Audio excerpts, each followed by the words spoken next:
Hello friends. तो आज का टॉपिक है क्लासिफिकेशंस ऑफ एल्गी। तो एल्गी की क्लासिफिकेशंस की ज़रूरत क्यों पड़ी, या कोई भी हमारा प्लांट है या हमारा एनिमल किंगडम है तो उनमें हमें क्लासिफिकेशन की ज़रूरत क्यों पड़ती है, हम क्यों किसी चीज़ को क्लासिफाइड करते हैं। इसके लिए मैं आपको एक छोटा सा एग्जांपल दूंगी। मान लीजिए हमारे पास बहुत सारे पेन हैं। अब इतने पेन में आपको पर्टिकुलर किसी पेन के बारे में अगर पूछा जाए कि आपके पास रेड पेन है वो कितनी है, या आपके पास ब्लू पेन है वो कितनी है, तो आप अगर पूछा जाए तो आपको इसमें बहुत टाइम लगेगा। अगर आप इसमें देखोगे तो इनमें आपको ढूंढते ढूंढते टाइम लग जाएगा। वहीं अगर आप ऐसा करोगे कि इन पेन में जिनमें सिमिलरिटीज़ है, मतलब कि जो कि सेम सेम पेन है, उनको अलग रख दोगे तो उससे आपको ढूंढने में आसानी होगी। जैसे अब हम यहाँ पे करते हैं कि जैसे हमारे पास जो मार्कर है, अगर हम मार्कर को अलग रख दें, उसके साथ ही फिर हम अपनी ब्लैक पेन को अलग करें और हमारी ब्लू पेन को अलग करें,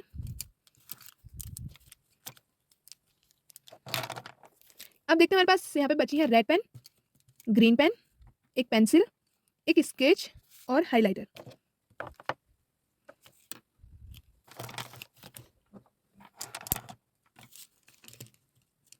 अब अगर आपसे कोई पूछे कि आपके पास कितने टाइप्स की पेन है या आपके पास कितनी पेन है, तो आप सीधे तरीके से बता सकते हैं कि मेरे पास 5 मार्कर है, 4 ब्लैक पेन है, 2 ग्रीन पेन है, 3 रेड पेन, एक पेंसिल, एक स्केच, 2 मार्कर और साथ में 6 ब्लू पेन है।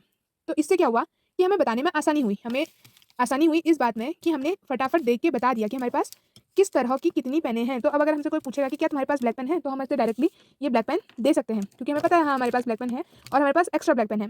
अगर ऐसा नहीं होता तो हमें पहले सारी पेन निकालनी पड़ती, उनमें देखना पड़ता, फिर हमें ये चेक करना पड़ता कि हमारे पास क्या कोई एक्स्ट्रा है या नहीं है, फिर जाके उसे देनी पड़ती। तो वही चीज़ हमारे यहाँ पे भी है। यहाँ पे क्या होता है, हमारी जो पूरी पृथ्वी है इसमें बहुत सारे ऑर्गेनिज्म हैं, प्लांट्स भी बहुत सारे हैं। तो इनमें जब हम लोग अगर हम इनकी स्टडी करना चाहें या हम इनके बारे में जानना चाहते हैं, तो ऐसा होता है कि हमें सब हम अगर साथ में रखेंगे तो बहुत सारी चीज़ें देख निकालनी पड़ेंगी, फिर कहीं एक चीज़ को ढूंढना पड़ेगा।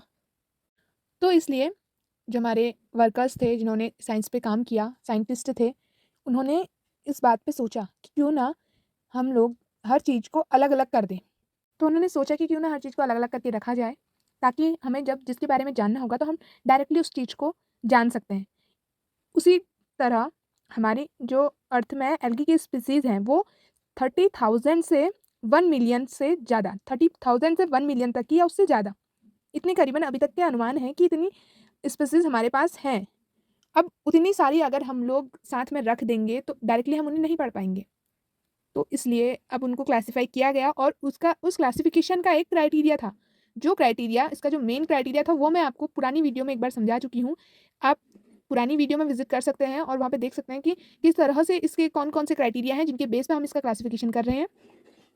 तो फर्स्ट जो क्लासिफिकेशन स्टार्ट हुआ वो जैसे कि एल्गी टर्म लीनियस के द्वारा दिया गया।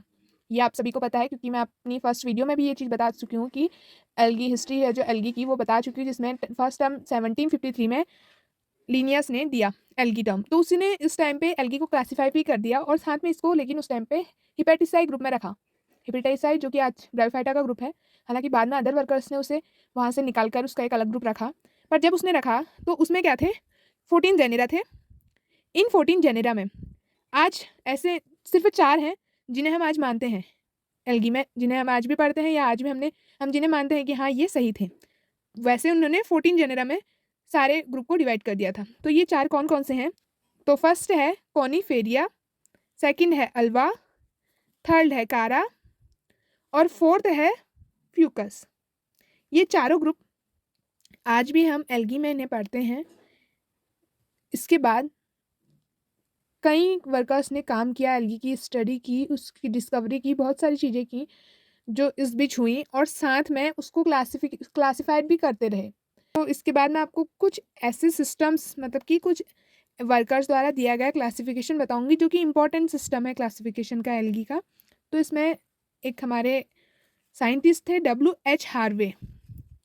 इन्होंने 1836 में क्लासिफिकेशन दिया था और इनका जो क्लासिफिकेशन था उसका क्राइटेरिया कहें या उसका बेसिक जो इन्होंने किस आधार पर क्लासिफिकेशन किया वो था कलर। कलर के आधार पर इन्होंने क्लासिफिकेशन किया और 3 ग्रुप्स में उसको डिवाइड किया। तो इन्होंने जो 3 ग्रुप्स में डिवाइड किया उसमें पहला था क्लोरोस्पर्माई जिसमें ग्रीन एल्गी को इन्होंने ऐड किया। सेकंड ग्रुप था मेलेनोस्पर्माई जिसमें ब्राउन एल्गीज थी। थर्ड था रोडोस्पर्माई जिसमें रेड एल्गी हैं। ये 3 एल्गी को अलग अलग कलर के बेस पे इन्होंने क्लासिफाई किया। तो उसके बाद जो क्लासिफिकेशन दिया गया A.W. इचर इनके द्वारा एक क्लासिफिकेशन दिया गया 1886 में। इन्होंने एल्गी को 5 ग्रुप्स में डिवाइड कर दिया।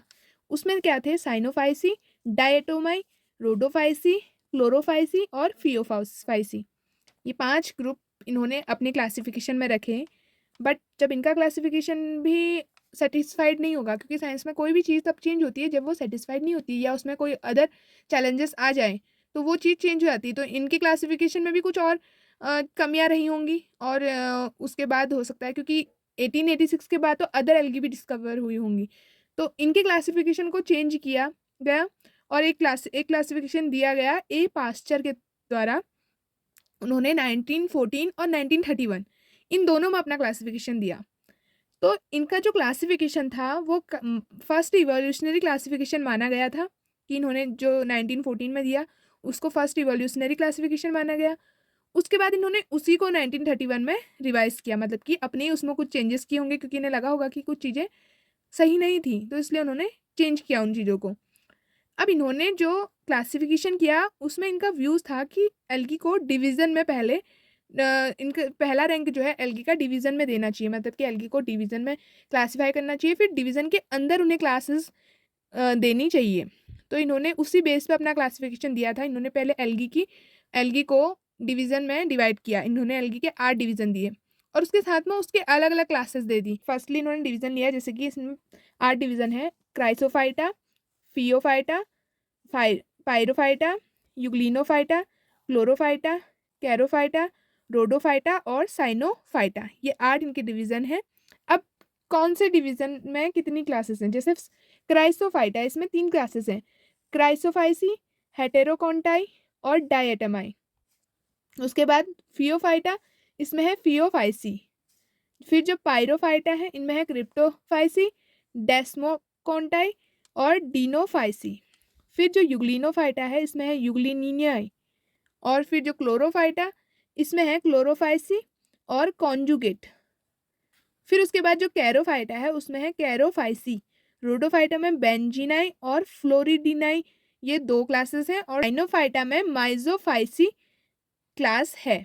तो इन्होंने 8 डिवीज़न दिए, उनमें अलग अलग उनकी क्लासेस दी।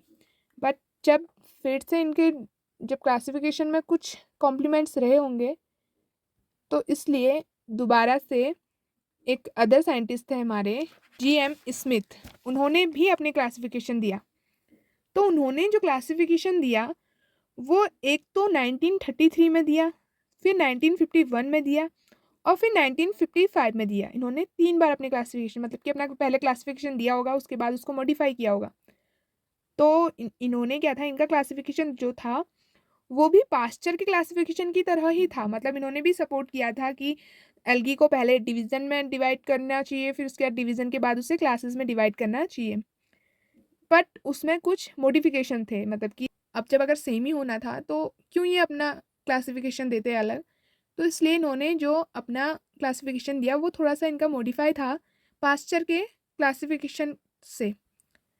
तो इन्होंने क्या किया था, एक तो इनके उसमें जो क्लासेस थी ना, सॉरी डिवीज़न थे, डिवीज़न हमारे पास हमने देखा था सबसे पहला, अगर अंतर आप डायरेक्टली देखें तो क्लास उसमें तो आपके पास कितने डिवीज़न थे? 8 डिवीज़न, लेकिन यहाँ पर आपके पास सिर्फ 7 डिवीज़न थे। तो थोड़ा मॉडिफाई हुआ होगा, इसीलिए यहाँ पे हमारे पास एक डिवीज़न नहीं है। एक तो ये मॉडिफाई कर दिया कि वहाँ पे 8 थे, यहाँ सिर्फ 7 डिवीज़न रहे। मतलब कि ऐसी कोई क्लास होगी जिसके उन्होंने देखा होगा कि जिसके गुण अदर क्लास से मिल रहे थे, तो इन्होंने उसको उसके साथ रख दिया। फिर इसके बाद इनके उसमें ऐसा था कि जो डायटम थे उनको बेसिलिरियोफाइसी कहा गया। जैसे आप देख सकते हैं यहाँ पर हमने वहाँ एक उनमें डायटम लिखा था क्लास में, लेकिन यहाँ हमने उसे बेसिलिरियोफाइसी कहा गया है। और यही अगर हम पास्चर के उसमें देखें तो यहाँ पे हमने क्राइसोफाइटा में डायटम कहा था। तो इसीलिए इनका एक चेंज ये है कि इन्होंने क्राइसोफाइटा की जो जो डिवीज़न था ये तो सेम ही है, तो इन्होंने डायटम का नाम बेसिलिडियो फाइसी रख दिया। अब साथ में अगर आप थोड़ा सा इनमें अंतर देखें, जैसे हमारे पास वहाँ 8 डिवीज़न है, यहाँ 7 डिवीज़न है, तो मतलब कि एक डिवीज़न हमने यहाँ से कम किया है। तो वो कौन सा डिवीज़न है, ऐसी कौन सा डिवीज़न है जो हमने यहाँ से हटा दिया? वो है, जैसे आप देखें पास्चर के उसमें, तो उसमें सारे डिवीज़न तो हमारे सेम ही है, बस जो कैरोफाइटा है, हमारा कैरोफाइटा है, उसको स्मिथ ने एज ए डिवीज़न नहीं लिया, उसने उसे सिर्फ एज ए क्लास कैरोफाइसी लिया। तो इसने क्या किया, उसको एज ए क्लास लिया था, तो कैरोफाइटा की क्लास कैरोफाइसी, कैरोफाइसी उसने कहाँ डाल दी, ये देखिए अब वो डाल दी क्लोरोफाइटा में, क्लोरोफाइटा में कैरोफाइसी ये क्लास यहाँ डाल दी गई। अब देखिए कि कैरोफाइटा में एक चीज़ और डिफरेंट है, जैसे कैरोफाइटा जो हमारा पास्चर का था, उसमें क्लोरोफाइटा में जो पास्चर का डिवीज़न था उसमें क्लोरोफाइसी था और कॉन्जुगेट था।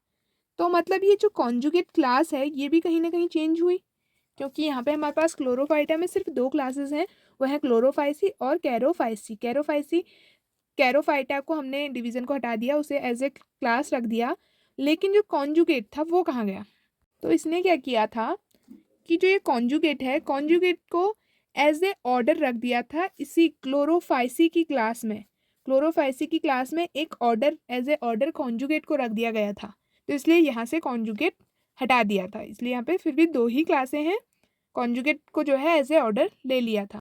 अब एक और मॉडिफिकेशन जो है इसमें वो ये है कि फियोफाइटा, आप जब पास्चर के उसमें देखते हैं कि फियोफाइटा में सिर्फ एक क्लास है फियोफाइसी, बट वहीं स्मिथ के जो क्लासिफिकेशन है उसमें फियोफाइटा में हमें 3 क्लासेस देखने को मिलती हैं, वो है आइसोजेनेरेटाई, हेटेरोजेनेरेटाई और साइक्लोस्पोराई।